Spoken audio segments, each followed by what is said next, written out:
Welcome back to computer basic shorts academy teach by Sajid Tanveer. आज की video में आपको बताने वाली गूगल सर्च का एक ऐसा है कि गूगल सर्च बार में तो हम लिखते हैं file types and type, dot लगाते ही हम शॉर्टकट की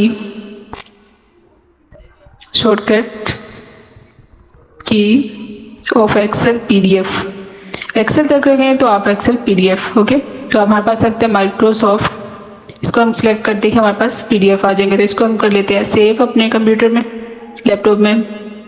तो आप देखिए आपके पास Excel shortcut sheet full ready है। इस पर आपको वर्ड, एक्सेल, पावर पॉइंट हर तरह की शॉर्टकट कीज मिलेगी। तो अब आप किसी से पूछ भी नहीं कि आप मुझे बता देंगे एक्सेल की शॉर्टकट कौन सी थी। तो आप अपना आसानी से काम अपने ही लैपटॉप, मोबाइल या कंप्यूटर से कर सकते हैं। तो वीडियो कैसी लगी कमेंट करके ज़रूर बताइएगा। वीडियो को लाइक करें और बेल आइकन प्रेस करें ताकि आने वाली हर वीडियो आपको मिलती रहे। मिलते हैं कल एक नई वीडियो में, तब तक के लिए अल्लाह हाफिज़।